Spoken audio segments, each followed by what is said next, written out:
If I could start over on Amazon KDP today, I would do things very differently. Over the past 7 years, I have self-published hundreds of low and medium content books. Everything from journals to planners to coloring books to puzzle books. Some of them took off and sold like crazy. Others were a complete flop that sold barely a handful. So in this video, I want to share exactly what I would do if I was starting from fresh. No books, no experience, and none of the mistakes that I made along the way. By the end, you will have a complete blueprint that you can follow, whether you're brand new or you've been self-publishing for a while but feel stuck. I'll cover what I wouldn't waste time on, the things that I would put more time and effort into, and the exact strategy that I would use to build a profitable self-publishing business today.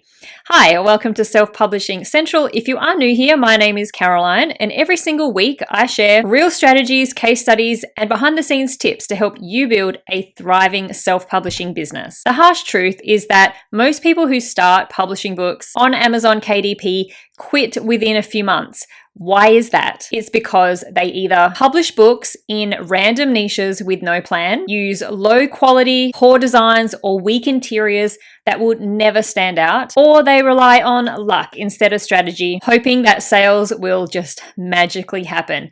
This is not a business model. That's just gambling. But the good news is you don't have to make those same mistakes. You can learn from all my trial and error. And believe me, after publishing hundreds of books, I have made just about every mistake possible. If I was starting again right now, I'd focus on a much simpler, smarter, and more scalable plan. Let's start with the mistakes because avoiding these will save you months of frustration, trust me. Mistake number 1, random niches. When I first started self-publishing books, I chased every niche that I could think of. Logbooks, notebooks, journals, even some pretty obscure and unique puzzle books. And I pretty much copied what every other self-publisher of low content books was doing at the time, which was uploading as many books as you could in all different types of niches with the hopes that if you publish thousands of books, at least a few of them might sell each month. Some sold, most didn't. The problem here was that there was no focus, no brand, and no repeat customers. Mistake number 2, poor, low quality design. At the beginning, I really underestimated how important covers are. People absolutely do judge a book by its cover. If your design on your cover looks amateur, it doesn't matter how good your interior is, people will not click on it. Your book cover pretty much sells your book, so it needs to be as high a quality as possible to be able to compete with all the other books in your niche, not a carbon copy of your competitors' book covers, and still meet the expectations of the niche. Mistake number 3, using free tools only. At the beginning, I definitely tried to hack it with free tools and free templates and guessing keywords. That was a huge mistake. If I had invested in proper tools from the start, tools like BookBolt for research and interiors, I would have saved so much time and avoided publishing books nobody wanted. But the key to standing out on Amazon is creating something with the customer's expectations from that niche, but putting your own unique spin on it. And you just can't get that with a generic template that hundreds of other people are already using. My last video was all about BookBolt and using it for keyword and niche research, as well as creating and publishing your books. Check that video out after this one if you want to find out more about BookBolt. Mistake number 4, no series strategy. This one hurts the most. For years, I published random one-off books, a gratitude journal here, a puzzle book here, just hitting different niches in the hope that something might finally land, but not really having any kind of plan or strategy or even doing any research into the niche first. But the books that really make money are those that are part of a series. Something that I say in my videos all the time is that more books sell more books. Series creates repeat customers. Mistake number 5, ignoring ads. For far too long, I uploaded books and just hoped for organic sales. I had this idea that my book was so fabulous that Amazon would just automatically put it at the top of the search results and sell the book for me.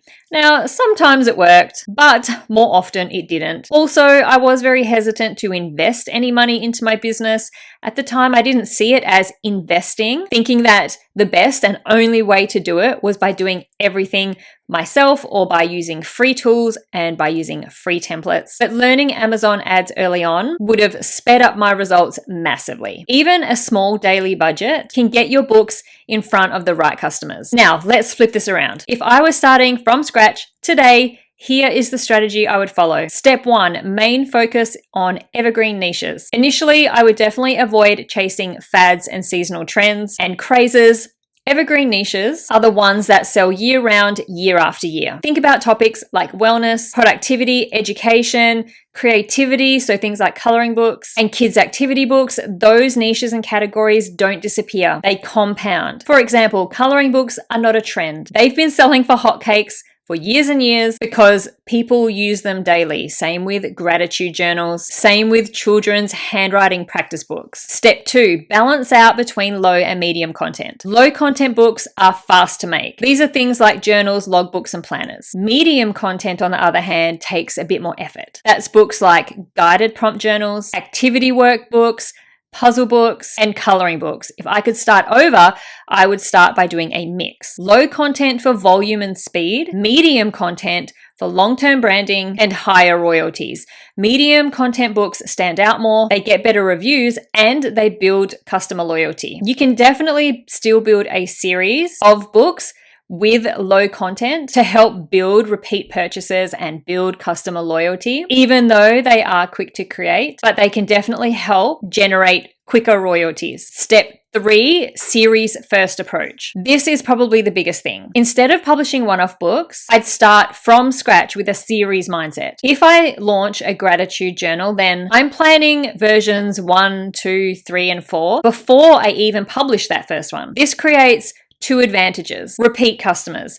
People who buy version 1 and loved it will almost always buy version 2. Shelf space. The more books that you have in one niche, the more Amazon is going to recommend your catalog of books overall. Step 4, prioritize quality over quantity. I would spend way more time on covers, interiors, and branding. Instead of rushing out just 20 generic journals, all with the same interior, just slapping a different cover on each one, I'd make something like 5 really strong books with really high quality professional designs, because the reality is that one good book can outsell 20 bad ones. Step 5, marketing from day one. I wouldn't wait around for organic sales like I did at the beginning of my self-publishing journey. I would launch every book with a small Amazon ads campaign. Even $5 a day can be enough to get traction. Then, once a book proves itself to be a consistent seller, scale the budget. Now, let's talk tools and workflow, starting with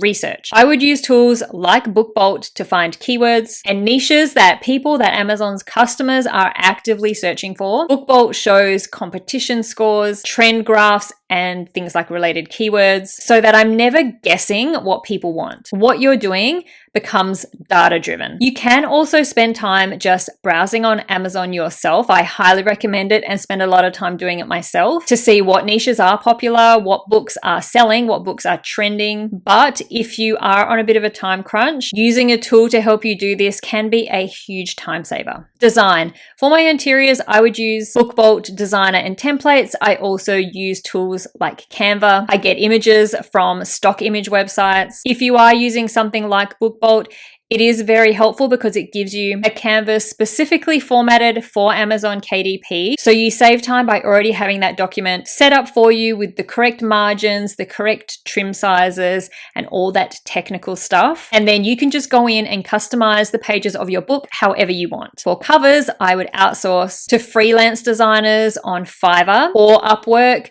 Good design is non-negotiable. Publishing workflow. Here's how I would structure my publishing pipeline. Having a plan will really help you know what you need to do each day and each week in order to get to your end goal. So starting with, I would research 5 to 10 niches that look promising. Create one really strong book in each niche, then double down only on the ones that sell. Expand those winners into series. This way, I'm not gambling on one book. I'm testing multiple niches and then scaling the ones that work. Consistency. This is huge. If I was starting again, I would commit to publishing 2 to 4 high quality books per month.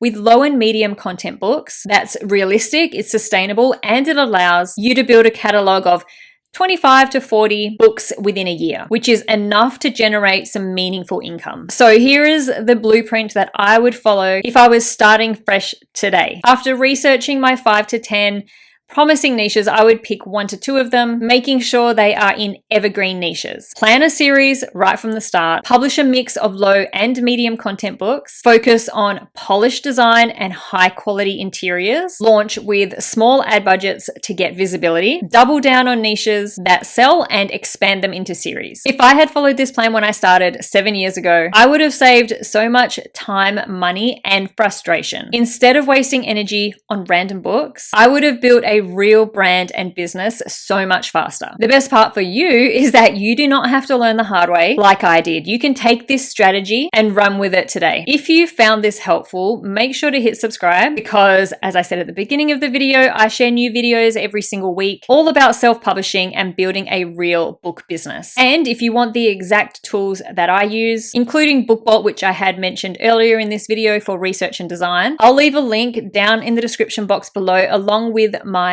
discount code so you can save 20% off for life. So this is the strategy that I would use if I could start over, and now it's yours. So take it, apply it, and start building your self-publishing business the smart way. If you did enjoy this video, YouTube thinks that you might like these ones too. So please go check them out to learn more about self-publishing your own low and medium content books on Amazon. Thank you so much for watching. I'll see you in the next video.